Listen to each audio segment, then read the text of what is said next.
bem-vindos. Estamos em mais uma edição do programa Palavras Consoladoras pelo canal do YouTube, que tratará dos conteúdos da doutrina espírita baseados no Evangelho de Jesus, seus exemplos e seus ensinos. Durante 15 minutos estaremos em sua companhia.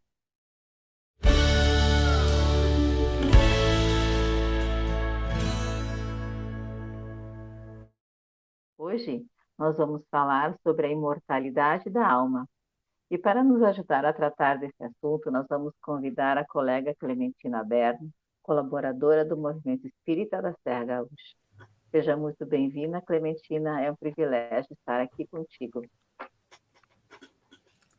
Obrigada, Rose. Sempre uma alegria podermos tratar dessa doutrina que tanta luz traz para a nossa vida. Eu fico sempre muito feliz de podermos participar. É um farol na nossa consciência, né, Clementina? Queremos lembrar que a bibliografia está na descrição deste vídeo. Então, vamos lá. Clementina, Jesus, diante de Pilatos, diz: meu reino não é deste mundo. Por essas palavras, Jesus designa claramente a vida futura? Com toda certeza, Rose. Aliás, é algo que Jesus apresenta em todas as circunstâncias como a meta para a humanidade e deve merecer maiores preocupações do homem na Terra. Todas as suas máximas, elas se reportam a esse grande princípio.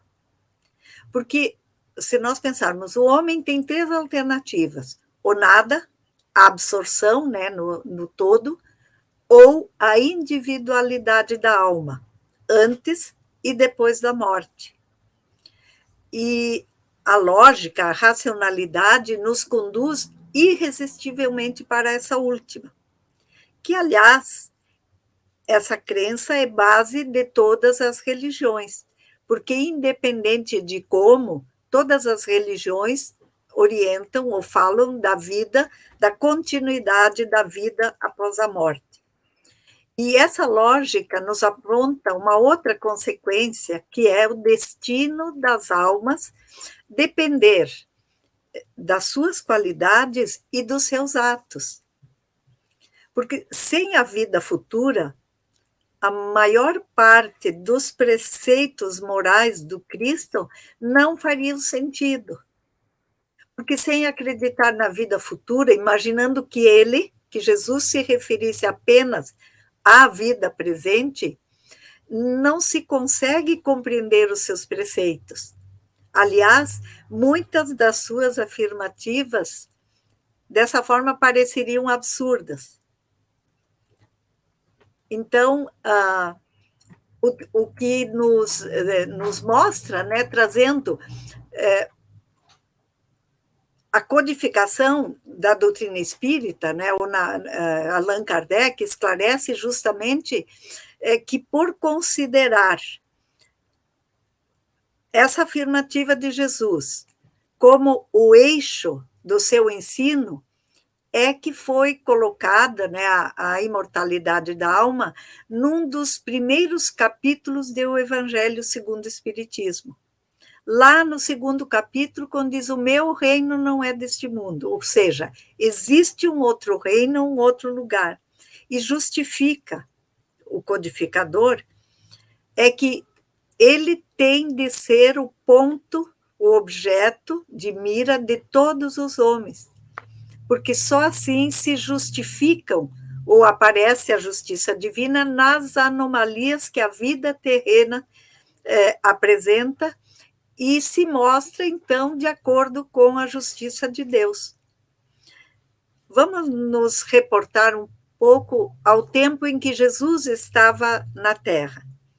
Os judeus, eles tinham apenas ideias vagas, imprecisas sobre a vida futura. Acreditavam, por exemplo, nos anjos como seres privilegiados da criação. Não sabiam, por exemplo, que os homens podem um dia tornar-se anjos e partilhar dessa mesma felicidade. A observância da lei de Deus, para eles, era recompensada com os bens terrenos, com a supremacia da nação a que pertenciam, com as vitórias sobre o inimigo. E, por outro lado, entendiam que as calamidades públicas, as derrotas, eram o castigo da desobediência às leis.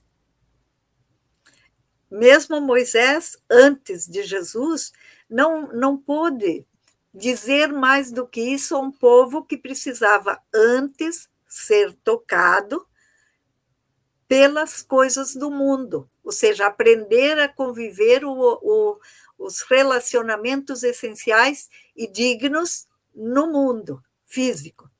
E Jesus, então, nesse ponto do crescimento da humanidade, apresenta a vida futura como um princípio, como uma lei da natureza, da qual ninguém pode fugir. Revelou, né, que há um outro mundo onde a justiça de Deus segue o seu curso. E o Espiritismo também se baseia em questões morais para defender a crença na imortalidade da alma. E essa crença, ela nos aparece como uma consolação, um motivo de equilíbrio espiritual, de esperança, de fé, acompanhando a evolução do pensamento humano, já em condições de compreender. Jesus também afirma várias vezes que o reino de Deus está dentro de nós, esclarecendo que nós somos filhos de Deus e que essa centelha divina nos move para a verdadeira vida, até que nos identifiquemos mais com Ele.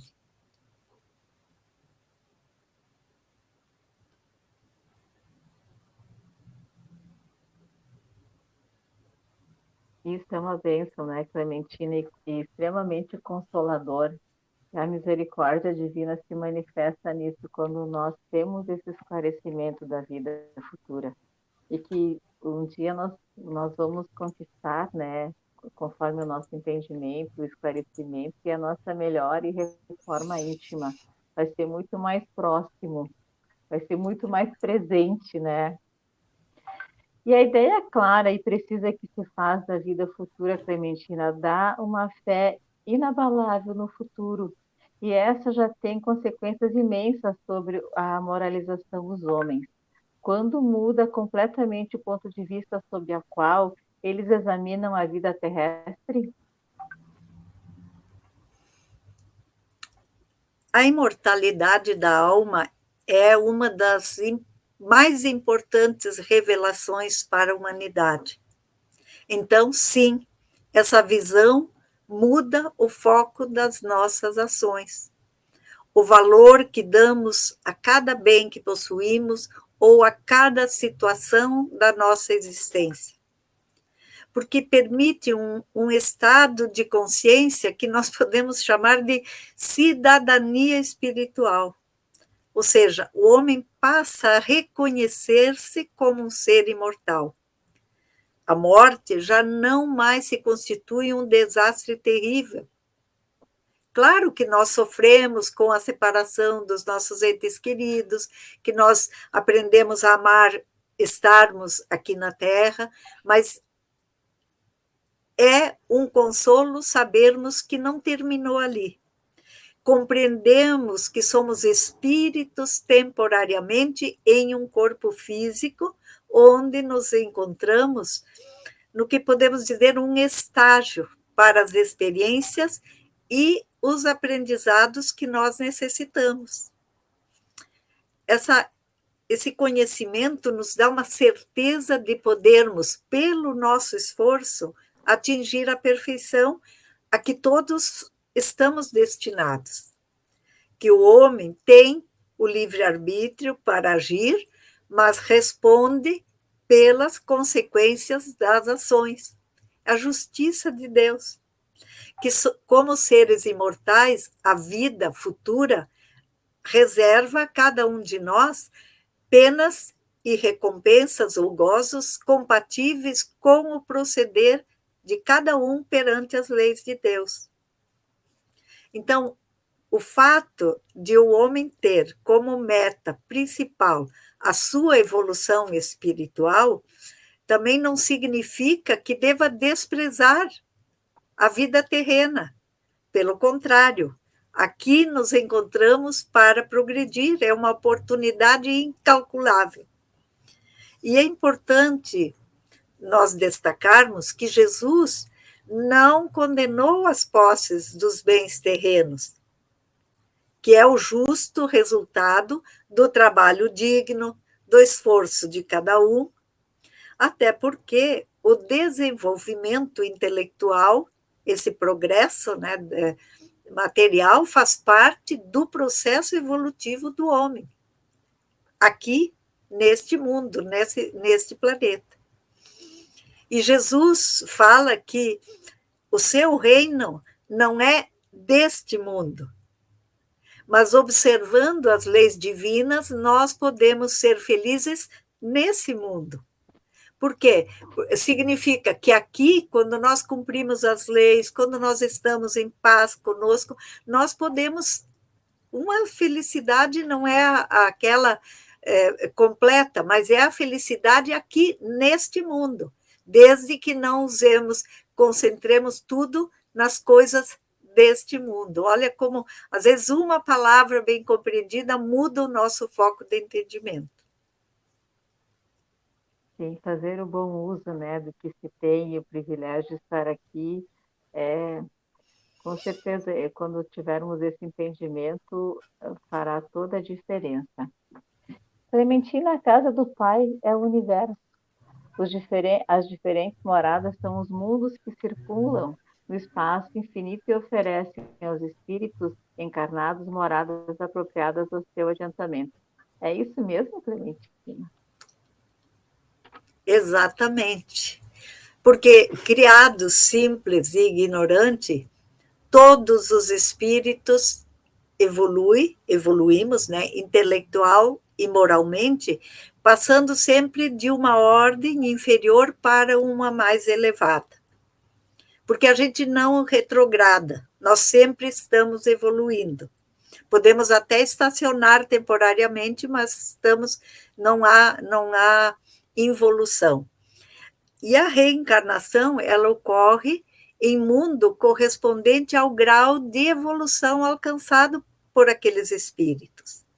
Lembrando, lógico, entretanto, que, mesmo em mundos primitivos ou de expiações, como é o caso da Terra, há sempre, entre aqueles espíritos que ali encarnam, outros mais evoluídos que reencarnam junto para ou com a missão de auxiliar no progresso. Porque se fôssemos todos iguais, nós não aprenderíamos para a evolução que nós precisamos realizar. Então, há uma interconexão muito grande das duas realidades espirituais, entre encarnados e desencarnados. Ou seja, a verdadeira fraternidade dos bons e a tentativa de dificultar o avanço daqueles que ainda se demoram no mal.